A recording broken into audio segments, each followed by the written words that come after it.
All right. Welcome to the TSP Weekly Podcast, the only place in the world where you hear everything about the TSP you need to know to manage your TSP every week. That is the truth. It's facts. No doubt. As the kids would say. And as we get closer to the end of the year, we've been talking about in the newsletter the volatility that's coming, and it's almost assuredly coming. This week was a little bit volatile. We'll take a look at it on a chart at the end. And then today is a little bit weird. NVIDIA is down 1%, and Ford is the big leader for the S&P 500 today, up 5%. So when Ford is leading, yeah, some old school, interesting times, no doubt about it. Coming in. Apparently, the word was that they're coming out with some kind of new EV vehicle that's going to be $30,000. And whoever the commentator on Bloomberg was like, $30,000 for any new car now. I mean, I haven't been new car shopping in a long time, but I can only imagine with inflation and everything else that's going on, if you went to try to buy a new car, and car loan rates are through the roof. Yeah, you can get a $30,000 car brand new. It's probably not one you're going to want to drive. Yeah. And there's usually just like one, right? That's how they do it. So there's one that's got no frills, no nothing, and they've got that advertised, but there's none of them, right? There's the rest of them are 45,000, right. So by the time you walk out of the shop, you're down 50 grand. Oh yeah, absolutely. I mean, yeah, I just bought a Jeep not too long ago, and it starts off at like 35,000 very quickly. I didn't, thankfully. I mean, I got a good deal, but you could walk out of there quickly at $65,000 for a Jeep. It's like ridiculous. And yeah, that'd be cool. I mean, not only just a car, but like an EV, and if it's a good EV, that's even better. Like that's the difference that I think Tesla has proved is that they can make a pretty decent quality, electric vehicle, right? I mean, I don't know of any massive. I'm not talking about the Cybertruck thing. I'm just talking about the regular car. Like it seems pretty stable. And if you live in Northern Virginia, 7 out of every 10 cars is a Tesla. I mean, the only thing that's more than Teslas around here are Jeeps. And between the two of them, that's like 99% of the market, right? Yeah, and the rest are just Ford trucks. But yeah, back to your point, $30,000 electric vehicle. If they do it right, I hope they do. I mean, I really do. I think they need to bring the Mustang back, the real one, and then find a EV that works. It'll be exciting. But yeah, it was pretty cool. I saw that too. That they had a nice little pop. But anyway, let's look into the broader market. Tell us what's going on, man. All right. See what we got. So take a look at economic highlights for the week. We had a Fed speech this week. As you remember, last week we had the FOMC meeting. So the Fed, that meets periodically every few months, and they tell us what the new interest rate is going to be. So we had that meeting last week. The Fed lowered rates by 0.25 percentage point, and then this week the Fed was speaking at some event in Rhode Island, and there was that kind of is what sort of drove the market down this week. So we'll talk about that a little bit. The dollar and yield are really the two biggest things that we got to keep track of. And then we'll take a look at a chart of the TSP fund direction. So we've been talking about this quite a bit. The rates continue to come down on Treasury bond auctions, which is great. So this week we had a 3-month, 6-month, and 2-year bond auctions. All of them sold at a lower rate than their last auctions, which is great because the cheaper, the lower the rate that the government can sell investors bonds at. So you want the lowest rate possible because you're paying, that's the interest rate that you're going to pay on the bonds. So the interest rate that you pay on the bonds is what adds to the federal deficit. And so the lower you can get to have to pay somebody that interest rate, the better off, the federal Treasury is.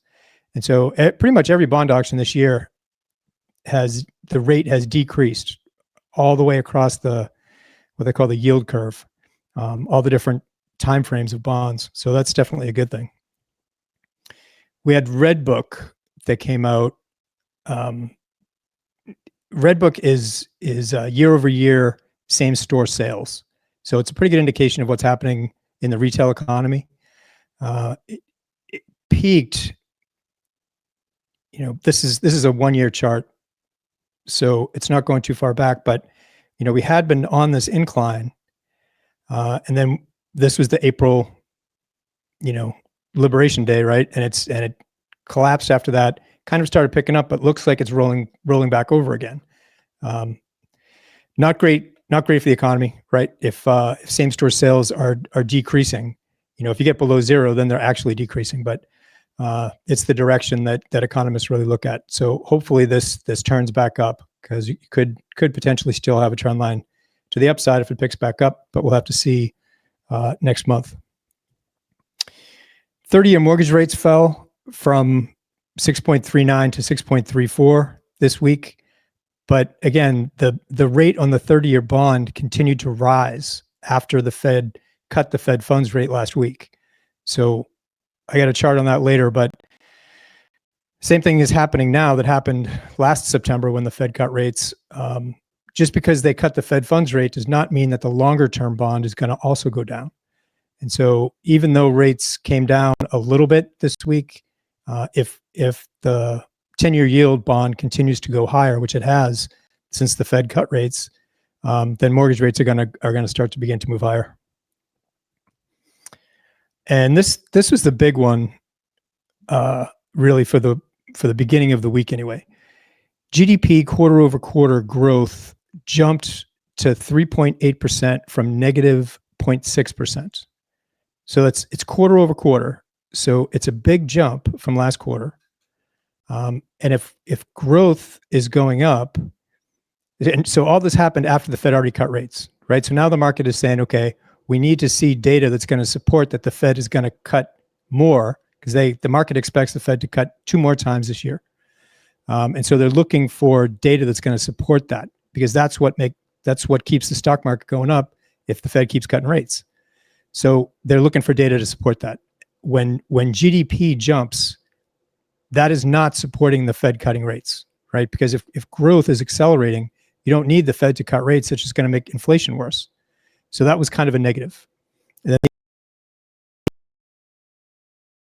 then 218,000. So we're going to take a look at a chart of both of them. But the initial jobless claims, if the initial claims are falling, it means employment is good, right? It's not now it's just week to week, so it's not a huge range. But if initial jobless claims fall, then the unemployment rate is not going up. If anything, it's going to come down.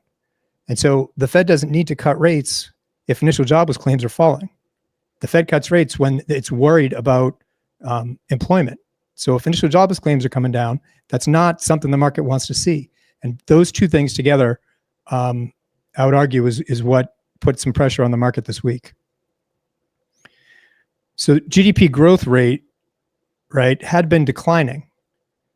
And that's why the Fed's looking at that going, okay, if growth is coming down, the next thing is layoffs. If companies are hurting, then layoffs start coming. And so we can start to think about lowering rates. And that was all the way back at the peak was Q3 of 2023, right? So all of 2024 and into 2025, GDP growth is slowing. And so the idea of rate cuts is valid. And then we get this, whether it's an outlier or not, we get this big jump, which put us above really the average for the past couple of years. Right? So a big jump in GDP growth is not a good data point for the Fed to be able to continue lowering rates. Might be good for the economy, but that doesn't necessarily mean it's good for the stock market. And on the initial jobless claims, so they fell by 14,000 to 218,000. And the big thing is it was way below the market consensus. The economists expect the jobless claims to go up, not down. So outstanding unemployment claims also came down a little bit, and they were the lowest since late May. So the result of those two things, and this is from the Labor Department, this is their bullets, the result pushed back against the recent concerns of an aggressive deterioration in the labor market, right? So it pushed back against this idea that the labor market is getting worse due to the pessimistic jobs reports, which drove the Fed to restart its rate cutting cycle despite high inflation. So it's always got this balance of inflation and jobs. And so they cut rates last week, and now they get this data that says, hey, initial jobless claims are actually falling. So maybe employment isn't really going to be a big problem. And so if you keep cutting rates when inflation or when jobs is not a big problem, then inflation becomes your problem. So again, all those are things that put pressure on the market this week. So initial jobless claims, you can see, I mean, it had been trending up, right? And then we had two consecutive months, and this month is, or weeks rather, this week is way down. So we'll have to see. I mean, it's not so far out of the norm that I don't think the Fed would raise rates in December or anything like that. It's just that these two data points worry the market that the Fed is not going to be able to continue cutting. And then on Friday, we got Core PCE, which is the the Fed's like favorite inflation gauge. It was up 0.2%. It was also up 0.2% last month, and it was the same as what was forecast. So that's basically saying that, at least as of this week, inflation is not getting worse, and it's staying the same as what was forecast. So to be up only 0.2 is not a lot, and so that's a good thing. That came out at 8:30 on Friday morning. So that is saying inflation is tame, right? So if inflation is not going up, then the Fed doesn't need to raise rates to combat inflation. It can continue to lower rates, which is why we see the market go up on Friday, okay, at least in the morning. We also got personal income and personal spending. So this is the other side of inflation. It's the consumer side, really. So personal income was up 0.4%, was also up 0.4 last month, but forecast was only for 0.3, not that big of a difference. But in terms of the ability to spend, so personal spending was up 0.6 versus 0.5% last month, and it was forecast for only a 0.3% increase. So people are still out there spending. Income is going up. Jobless claims are coming down, and inflation, at least most recently, is pretty subdued. So it continues this kind of trick bag for the Fed of what to do. And so the Fed speech was at an event in Rhode Island this week. And so the Federal Reserve chairman says that the combination of a weakening labor market and economic outlook alongside elevated prices put policymakers in a tough position. So prices are going up, which is inflation, and it's a weakening labor market. So if the labor market is weakening, you want to bring rates down to support the labor market. If you bring rates down, theoretically, prices go even higher. So he's in a bit of a trick bag. And I got most of these bullet points here from this Barron's article. So Powell put out several warnings, but the big one, which kind of hit markets again this week, was aggressive rate cuts are far from guaranteed. So future rate cuts are far from guaranteed. He's saying that he's looking at inflation as a potential problem. And if inflation does start to tick up, he can't cut rates. So it's a challenging situation. The central bank faces with upside risks to inflation and downside risks to the labor market. So two-sided risks means there's no free risk path, is what they're saying now. This is like the new kind of catchphrase. There's no risk-free path. If employment was steady and inflation was going up, they would raise rates because there's very little risk to the downside of raising rates. If inflation was steady and unemployment was going up, they would cut rates, right? But now they have risk on both sides. So it makes it really tricky. And this was really one of the biggest things from the speech. Stocks appear to be fairly highly valued. The market does not like it when the Federal Reserve chairman comes out and says stock prices are highly valued.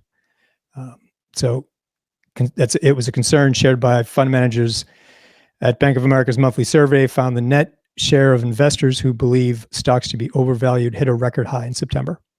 So there's a lot of talk, if you watch any YouTube, a lot of talk about how overvalued things are. Warren Buffett famously is 50% or more in cash. All kinds of people calling for a market top, but the trend is up. So until the trend changes, the market keeps grinding higher. And recent economic data showing economic growth moderating, right? So the economy is moderating, unemployment edging up, weak housing, and slow consumer spending. The chief economist at RMS US called the situation stagflation light. We talked about that a couple of weeks ago. Stagflation is where the economy wavers, right? The economy is flat to down, and inflation goes higher. That's what happened in the 70s. It's nowhere near as bad right now. And so they're sort of tagging it as stagflation light. Okay. The two biggest things we really got to watch are the dollar and yield. So I think I put this chart up last week, or I certainly did it in the newsletter. This is a chart of the dollar. Okay. The DXY is the ticker symbol for the dollar. If you extended this trend line, it goes back to 2011. So it's a pretty long-term trend line. And it had the first point at 2011, had the second point here in 2021. You could call it a double tag there in 21.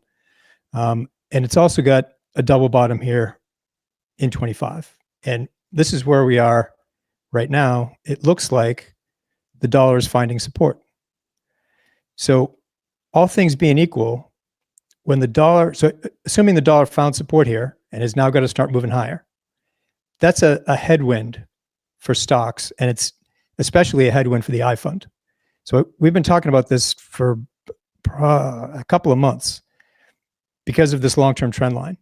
There's a lot of talk about the I fund, right? When the dollar peaked at the end of last year and then started falling, that's when the I fund started to outperform the C fund.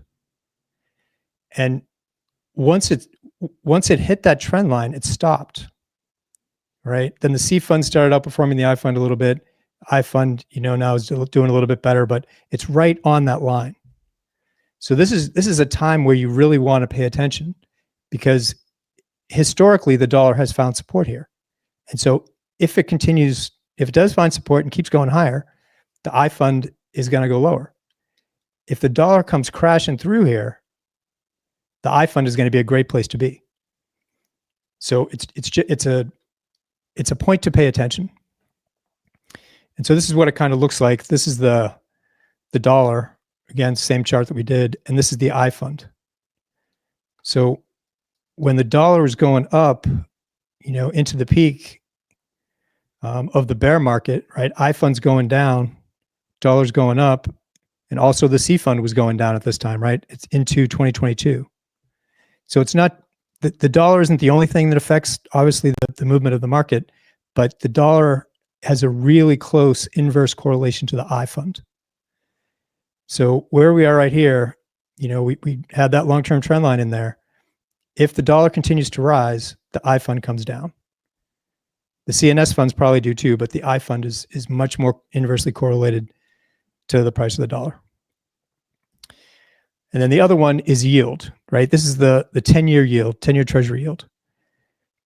September 18th last year was the day that the Fed cut, was the first time they cut rates since rates bottomed in 2020. Rates started going way up, peaked at about 5%. They started cutting rates on Wednesday, September 18th last year. And on that day, the 10-year yield started moving higher. The Fed cut what's called the Fed funds rate, which is just the rate that banks charge each other to lend money to each other overnight. It's an overnight lending rate, and it's just for banks. It tends to flow through the rest of the bond market, but the 10-year, 20-year, and 30-year bonds are really dictated by the bond market, not by what the Fed does. So the bond market didn't believe that the Fed should be cutting rates, and so the yield, the rate on the 10-year moved higher. And we have the same thing happening this year. Last week, Wednesday the 17th, that was the day the Fed cut rates, and rates have been going higher ever since. So it's going to be really interesting to see because obviously the administration is trying to get rates to come down. Everybody wants mortgage payments, mortgage loans and car loans and everything else to come down. But as long as rates keep ticking higher, it puts pressure on stocks and makes everything more expensive. Also, the S fund. If rates keep going up, it puts a lot more pressure on the S fund than it does on the C fund. Okay, so what about the overall direction of the market? I mean, there's not a whole lot to talk about. There hasn't been for a while, right? We peaked back here in 2025 at the beginning of the year. We had the big correction into the bottom in April. This huge recovery week right here. And then once we gapped up back above that 20-week moving average line, the market's gone straight up and it's in this channel, right? Until it breaks out of that channel, there's not a whole lot to talk about as far as direction. You got, let's see, this week, I mean, that's as of about noon on Friday.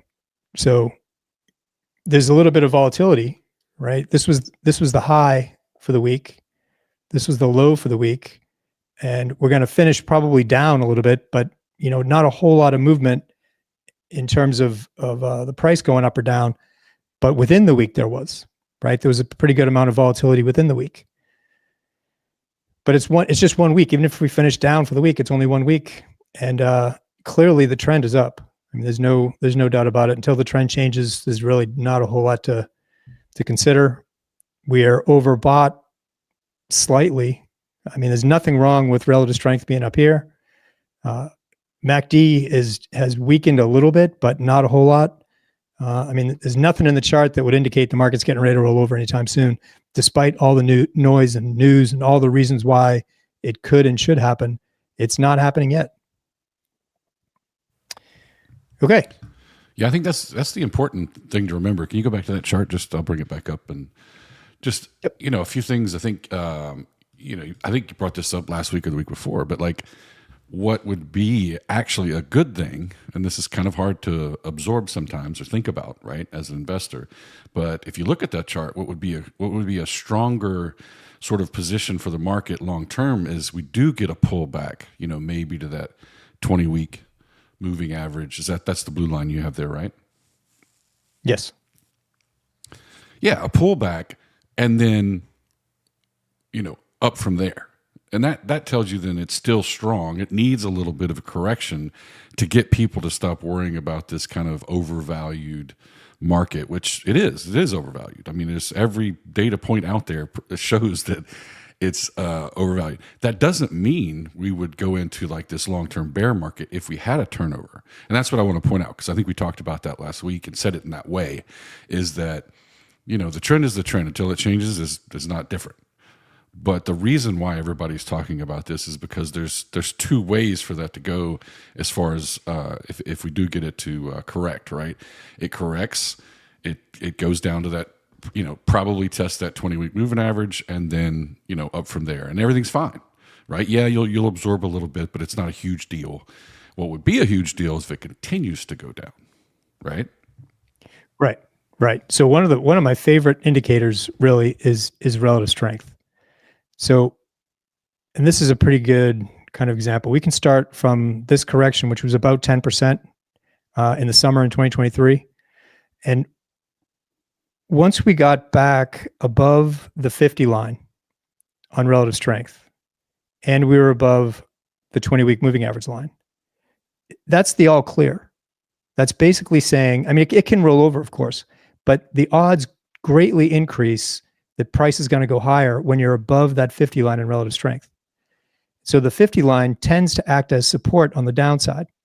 So, we have this correction, the market rallies, and we get a pullback, and it stops right at that 20-week moving average line.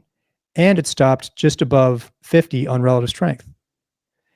So if we pull back, and we get a pullback down to that 20-week moving average line, and we get down here to 50 on relative strength, it can be just like this, right? That's how it works.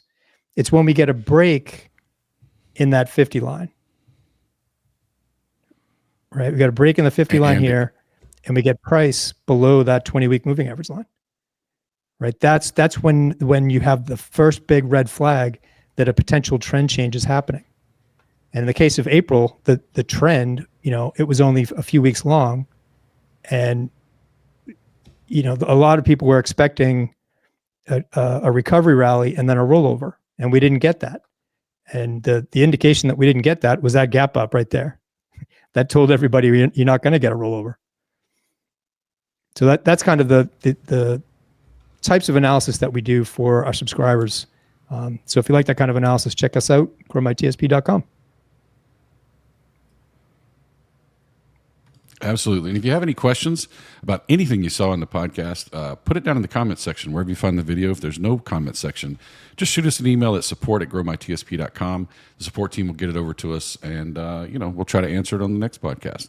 We love comments. We love questions because it gives us more things to talk about that come from you, the viewers, instead of just us. I hope you guys have a great week and a great weekend, and we will see you later. Out of here.